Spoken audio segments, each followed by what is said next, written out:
Hi everyone! So it's time to find out which books I'm going to be reading next. As usual, I will be announcing the next 5 books for you. These are picked obviously from the list of books I said I was going to read this year. And so here we are. Let's see what they are. So first up, the next book I will be reading is The Midwich Cookies by John Wyndham. So this is a sci-fi book, which I have always loved thanks to my dad. The black and white sci-fi horror film Village at the Damned, I think, is a really, really great film.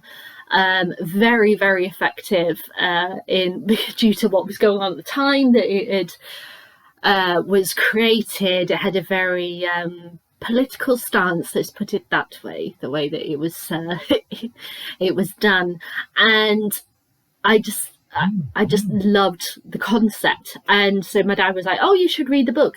Never got around to it until now. So it says on the back, in the sleepy English village of Midwich, a mysterious silver object appears and all the inhabitants fall unconscious. A day later, the object is gone and everyone awakes unharmed, except that all the women in the village are discovered to be pregnant. The resultant children of Midwich do not belong to their parents. All are blonde, all are golden-eyed. They grow up too fast and their minds exhibit frightening abilities that give them control over others. This brings them into conflict with the villagers just as a chilling realization dawns on the world outside. The Midwich Cookies is a classic tale of aliens in our midst, exploring how we respond to when confronted by those who are not innately superior to us in every conceivable way. So yeah, I'm quite excited to read this. The film is very British. It's got a quaintness to it that I just absolutely love, and so to get a chance to read the book of it, I'm really excited for. So yeah, so the next review you'll be getting is The Midwich Cookies. Then after that, we're going back to Minette Walters, the last Minette Walters book that I have at the moment, and that is The Ice House. My mum told me when I was going to get some Minette Walters books, she told me, yeah, obviously The Scold's Bridal, because that is amazing. But she told me The Ice House really spooked her. It's how chilling a book it is. And the Minette Walters books that I have read have been bold. They've been really good, but not chilled me. So I'm quite intrigued to see how this one goes. So the Ice House, it says, it was evident if there was no other entrance to the ice house that the body had at some point traversed this horny barrier. The big question was thorny barrier, not horny barrier. Sorry. It's because of the colouring on the back of the book. It kind of shaded out the T, and I was like, horny, no, thorny. That's the word. The big question was, how long ago? How long had that nightmare been there? The people of Streech Village had never trusted the 3 women living up at the Grange, not since Phoebe Maybury's husband suddenly, inexplicably vanished. 10 years later, a corpse is discovered in the grounds and Phoebe's nightmare begins. For once they have identified the body, the police are determined to charge her with murder. So yeah, I'm quite intrigued to see what The Ice House is all about and delve back into the mind of Minette Walters. There's the 2 visits that I've had into her mind sort of the end of last year and so far this year have been absolutely brilliant. So we'll see how that goes. Okay, next up is The Other Mrs. Walker by Mary Paulson Ellis. A detective story with no detective, as it says on the front. So, an old lady dies alone and unheeded in a cold Edinburgh flat on a snowy Christmas night.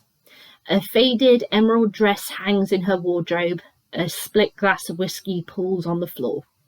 A few days later, a middle-aged woman arrives back in the city she thought she left behind, her future uncertain, her past in tatters.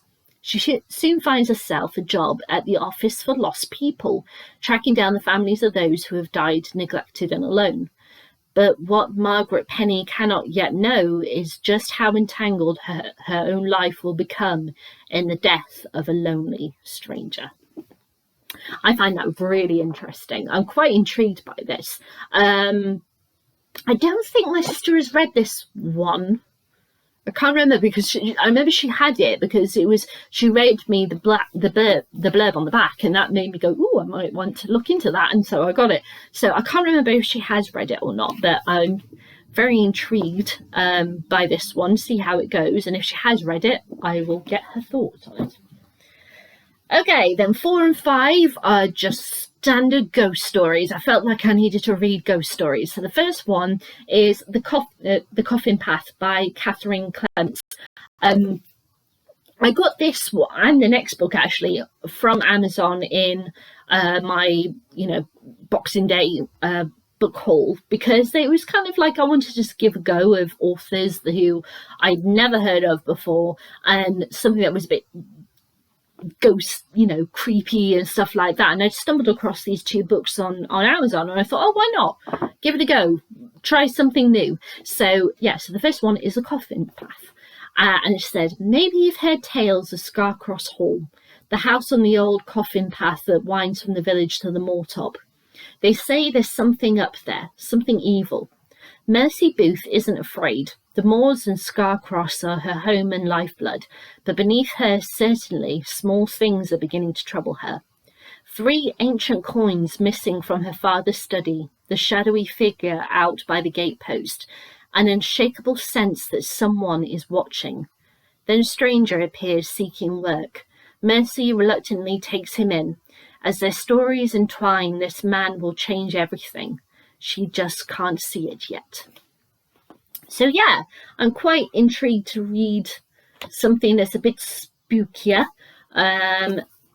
It's the very beginning. It said, oh dear, it says it was 1674 spring. I don't know if that means the whole story is set in that time, or if this is to do with the ancient coins and then it's set modern day. I don't know, but I just thought it sounded quite interesting. As I said, I wanted to give a go to somebody who I didn't know anything about, and funnily enough, the quote by the author on top that says full of creeping menace is Laura Purcell, who I've actually absolutely fallen in love with her works so far this year, so I'm quite happy with that.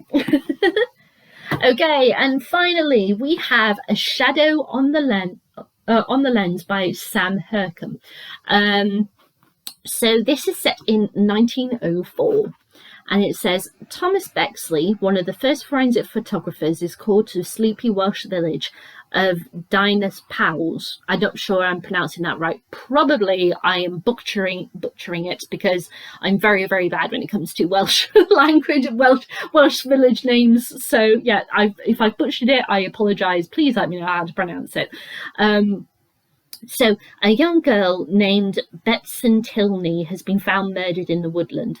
One night he develops the crime scene photographs in the cellar of his lodgings, and there he finds a face dimly visible in the photographs, the shadowed spectre of Betson Tilney.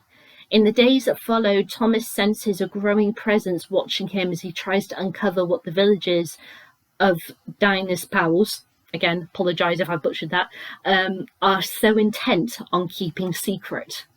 So there's something going on in the village, and will he be able to uncover it with his photographs? I just felt like I wanted to read something a bit spooky.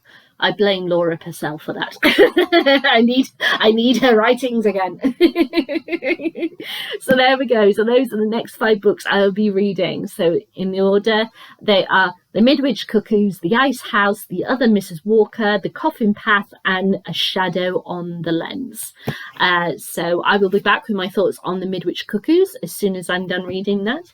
And I hope you guys will enjoy my reviews on these books coming up soon. I can't believe this is the set 16 to 20 of the year, and as I said, I had 35 books on that Boxing Day book haul.